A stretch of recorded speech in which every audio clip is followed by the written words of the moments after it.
इस बात को याद रखना कि मैं बहुत जल्दी मर जाऊंगा। मुझे अपनी जिंदगी के बड़े निर्णय लेने में सबसे मददगार होते हैं,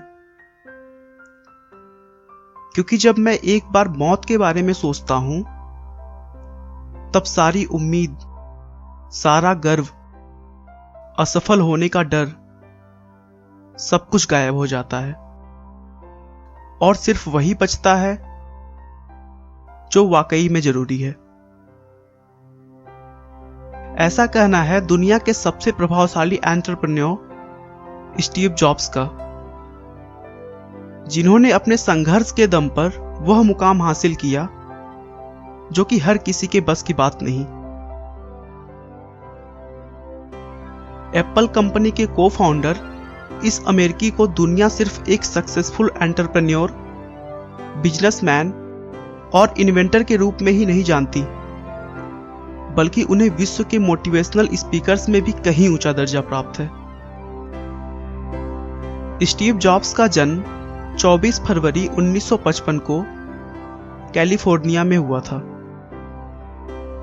स्टीव की मां कॉलेज में पढ़ने के दौरान ही स्टीव को जन्म दिया था और तब तक उनकी शादी किसी से नहीं हुई थी। इसी वजह से वो स्टीव को अपने पास नहीं रखना चाहती थी और उन्होंने स्टीव को किसी को गोद देने का फैसला कर लिया। स्टीव जॉब्स को कैलिफोर्निया में रहने वाले पॉल और कार्ला जॉब्स ने गोद लिया। पॉल और कार्ला मिडिल क्लास फैमिली से थे और उनके पास ज्यादा पैसे नहीं हुआ करते थे।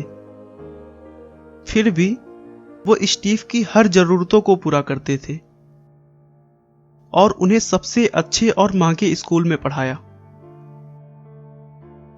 स्टीव की प्रारंभिक शिक्षा मोंटालोमा स्कूल में हुई और सन 1972 में अपनी कॉलेज की पढ़ाई के लिए ओरेगन के रीड कॉलेज में एडमिशन ले लिया, जो कि वहां की सबसे महंगी कॉलेज थी, जिसकी वजह से उनके माता पिता हर प्रयासों के बाद भी उनकी फी नहीं भर पाते थे।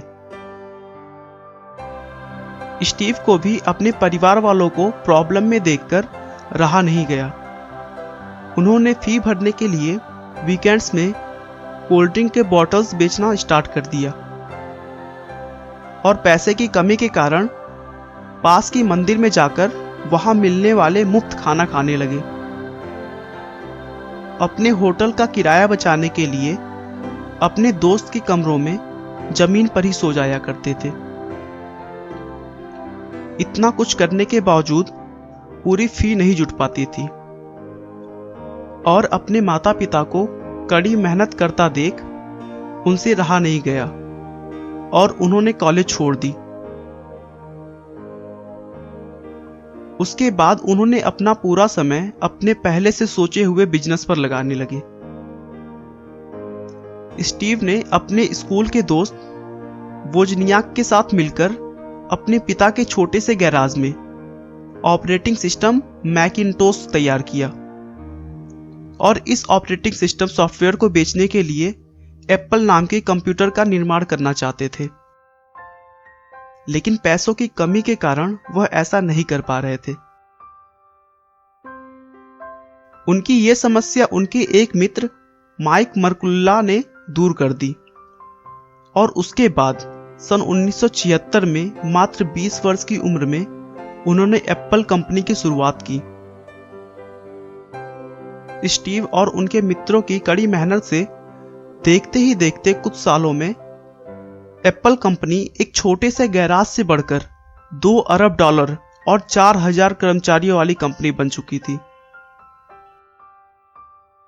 लेकिन स्टीव की यह उपलब्धि ज्यादा देर तक नहीं रही। उनके पार्टनर्स द्वारा उनको नापसंद किए जाने और आपस में कहीं सुनी होने के कारण एप्पल कंपनी की लोकप्रियता कम होने लगी और धीरे धीरे कंपनी कर्ज में डूब गई, जिसके बाद बोर्ड ऑफ डायरेक्टर की मीटिंग हुई और उसमें सारे दोस्त स्टीव का ठहराकर सन 1985 में उन्हें कंपनी से बाहर कर दिया। ये उनके जीवन का सबसे दुखद पल था, क्योंकि जिस कंपनी को उन्होंने कड़ी मेहनत और लगन से बनाया था, उसी ने उन्हें निकाल दिया था। स्टीव के जाते ही कंपनी की हालत और ही बदतर होती जा रही थी।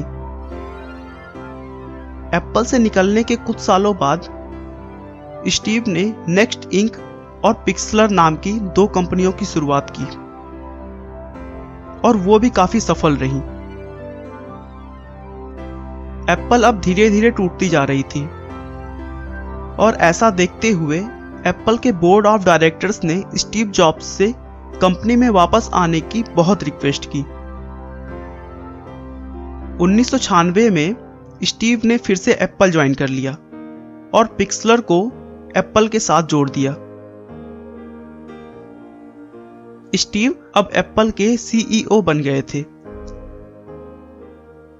जब स्टीव वापस एप्पल में आए थे, उस समय एप्पल में करीब 250 प्रोडक्ट्स थीं। उन्होंने आने के बाद अगले कुछ सालों में इसकी संख्या 10 कर दी और केवल 10 प्रोडक्ट्स पर अपना ध्यान केंद्रित करने लगे। उनका मानना था कि प्रोडक्ट की क्वांटिटी नहीं, क्वालिटी में ध्यान देना चाहिए। सन 1998 में उन्होंने iMac को बाजार में लॉन्च किया, जो काफी लोकप्रिय हुआ, और उसके बाद एप्पल ने कभी भी पीछे मुड़कर नहीं देखा और फिर iPad और iPhone भी लॉन्च किए। 5 अक्टूबर 2011 को पेनक्रिएटिक कैंसर के कारण कैलिफोर्निया में स्टीव जॉब्स का निधन हो गया, लेकिन आज भी उनकी लोकप्रियता पहले की तरह ही बरकरार है। स्टीव का कहना है कि जो लोग इस बात को पागलों की तरह सोचते हैं कि वो दुनिया बदल सकते हैं, सच में वह दुनिया को बदलते हैं। आपका बहुमूल्य समय देने के लिए बहुत बहुत धन्यवाद। इस वीडियो को लाइक करके आप हमारा मनोबल बढ़ा सकते हैं। मैं हर रोज एक नई इंस्पिरेशनल और मोटिवेशनल वीडियो के साथ आता हूं। दोस्तों, अगर आप हमारे वीडियो को मिस नहीं करना चाहते तो कृपया चैनल को सब्सक्राइब कर लें। आपको यह कहानी कैसी लगी हमें कमेंट करके जरूर बताएं। धन्यवाद।